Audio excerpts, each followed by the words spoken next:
Good evening. President Donald Trump has removed Dr. Erika McEntarfer, the commissioner of the Bureau of Labor Statistics, accusing her without evidence of manipulating the nation's monthly jobs reports for political reasons. The firing comes after the Bureau's latest labor report, released Friday, showed the U.S. economy added just 73,000 jobs in July, a figure far below economists' expectations.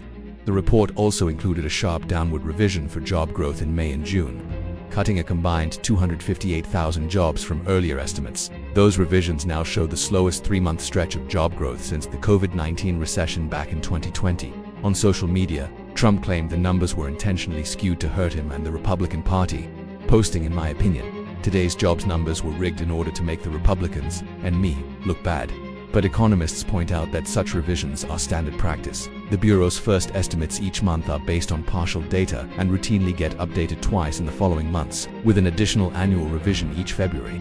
Seasonal adjustments can also shift numbers up or down as new data comes in. Still, the former president called the adjustments a mistake, something labor experts say is inaccurate. In a Truth Social post, Trump wrote, "McEntarfer said there were only 73,000 jobs added, a shock, but, more importantly, that a major mistake was made by them, 258,000 jobs downward in the prior 2 months." Similar things happened earlier this year, always to the negative. The economy is booming under Trump. For now, the White House has not commented on who will replace McEntarfer at the Bureau of Labor Statistics. President Donald Trump says he fired the nation's top labor statistics official because he believes the jobs numbers were faked to help his political rivals. Speaking to reporters on the South Lawn Friday, Trump claimed that Bureau of Labor Statistics Commissioner Dr. Erika McEntarfer faked the jobs data ahead of the 2024 election to boost former Vice President Kamala Harris' chances. "We're doing so well. I believe the numbers were phony, just like they were before the election. And there were other times," Trump said. "So you know what I did? I fired her. And you know what? I did the right thing." McEntarfer had been confirmed by the Senate earlier this year in an 86-8 vote for a 4-year term. CNN has reached out to her for comment. For now, Deputy Commissioner William Wiatrowski will serve as acting commissioner until a replacement is named. Trump has long been critical of the Bureau's labor reports and the way they re-revised. On Friday, he told reporters he's always had a problem with these numbers, recalling that during his first presidential run in 2016, he insisted the true unemployment rate was much higher than official figures showed.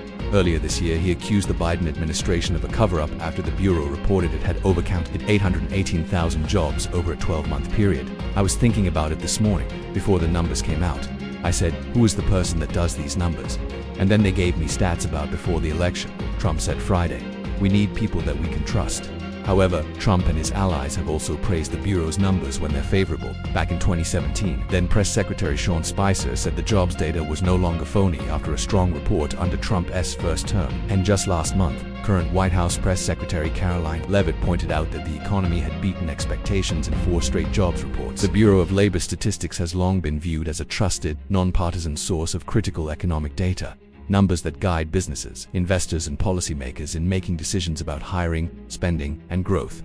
Tonight, some leading economists and lawmakers are warning that President Trump's decision to fire BLS Commissioner Dr. Erika McEntarfer could undermine that trust. Jason Furman, a Harvard professor and former economic advisor to President Obama, called it outrageous for anyone in government to question the integrity of the BLS, adding that accurate statistics are essential to the economy. Furman said he doubts replacing McEntarfer will affect the agency's work directly. But even the appearance of political interference could be damaging. Countries that have tried to fake those statistics have often ended up with economic crises as a result, Furman said.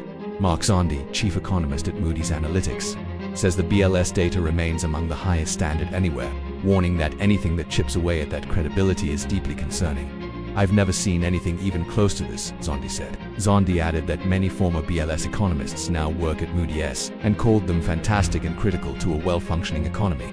On Capitol Hill, Democratic Senator Mark Warner of Virginia accused President Trump of working the referees, saying, "Firing the ump doesn't change the score. Americans deserve to know the truth about the state of the Trump economy." But Labor Secretary Lori Chavez Derrimer defended the firing on social media, pointing to recent large revisions in the jobs data. She wrote, "I support the president's decision to replace Biden's commissioner and ensure the American people can trust the important and influential data coming from BLS. Meanwhile, there are fresh concerns about broader cuts at the agency. The BLS samples more than 100,000 businesses every month, covering over 600,000 work sites, but cost-cutting measures under the Trump administration have already led to staff reductions and a shrinking scope of work."